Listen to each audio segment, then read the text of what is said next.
जय हिंद बच्चों। आज मैं आप लोगों के लिए फिजिक्स का दूसरा वीडियो लेक्चर स्टार्ट करने जा रहा हूं और उस वीडियो लेक्चर में फिजिक्स का एक चैप्टर है मोशन, उसी का एक टॉपिक है। उस टॉपिक का नाम है दूरी और विस्थापन। ठीक है, आज हम लोग दूरी और विस्थापन के बारे में डिटेल से जानकारी प्राप्त करेंगे। दूरी क्या है और विस्थापन क्या है। तो दूरी का डिफिनेशन, दूरी को हम लोग इंग्लिश में कहते हैं डिस्टेंस। दूरी को इंग्लिश में क्या कहते हैं? डिस्टेंस कहते हैं।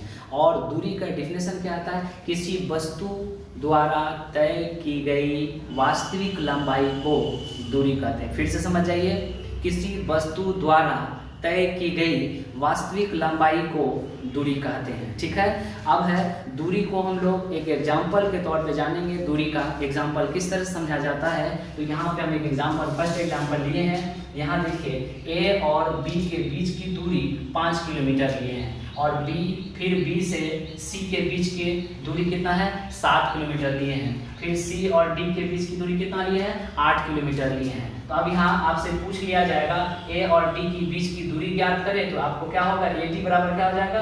ए B plus B C plus C D. तो ए बी बराबर 5 किलोमीटर, बी सी बराबर 7 किलोमीटर, सी डी बराबर 8 किलोमीटर। टोटल को जोड़ते हैं तो 20 किलोमीटर ये दूरी हुआ। दूरी से एक इम्पोर्टेंट और भी है जो ऑब्जेक्टिव में पूछा जाता है। तो यहाँ है, दूरी को एस से सूचित किया जाता है। दूरी को किससे सूचित किया जाता है? एस से सूचित किया जाता है। दूरी का SI मात्रक क्या होता है? मीटर होता है। CGS में इसका SI मात्रक क्या होता है? सेंटीमीटर होता है। यह एक अदिश राशि है। अब आगे देखिए, दूसरा है उसी में, तो आपका विस्थापन है। विस्थापन को इंग्लिश में कहते हैं डिस्प्लेसमेंट। क्या कहते हैं? विस्थापन को इंग्लिश में क्या कहते हैं? डिस्प्लेसमेंट कहते हैं। आपको हम लिख भी दिए हैं और आपको समझा भी रहे हैं। तो क्या कहते हैं विस्थापन को? हम लोग क्या कहते हैं इंग्लिश में? डिस्प्लेसमेंट कहते हैं। ठीक है, निश्चित दिशा में तय की गई दूरी को विस्थापन कहते हैं। निश्चित दिशा में तय की गई दूरी को विस्थापन कहते हैं। फिर से एक बार डिफिनेशन समझ जाइए। निश्चित दिशा में तय की गई दूरी को विस्थापन कहते हैं। उसको एग्जांपल में देखिए। फर्स्ट एग्जांपल में क्या कह रहा है?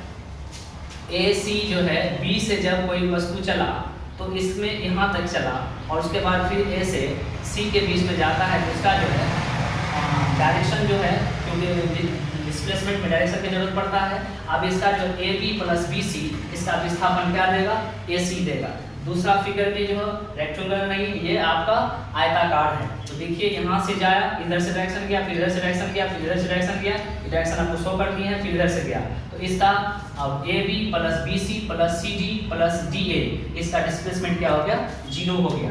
फिर आपका हम इस तरह से इसका फिगर देखिए, ए से बी की तरफ जा रहा है, फिर बी से आपका सी की तरफ जा रहा है, सी से डी की तरफ जा रहा है। तो इसका विस्थापन क्या होगा? A B plus B C plus C D equal to A D, उसका विस्थापन देगा। चौथा एग्जाम्पल क्या है?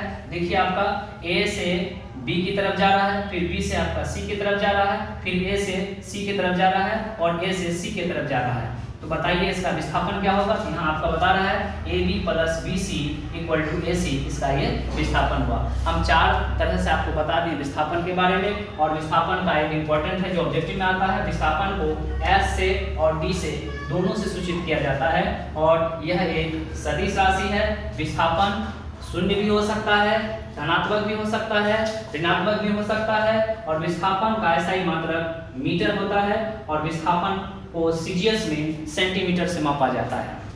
विस्थापन को भी सेंटीमीटर से मापा जाता है। और दूरी और विस्थापन के बारे में अच्छे से जानकारी मिल गया तो आप इसके लिए, हम लोगों के लिए एक काम करना है कि वीडियो को पूरा वॉच करेंगे और अपने दोस्तों से शेयर भी करेंगे। ठीक है, तब तक के लिए हम आप लोगों के लिए फिर न्यू वीडियो तैयार कर रहा हूं ताकि आपका न्यूमेरिकल सही से समझ में आ जाए।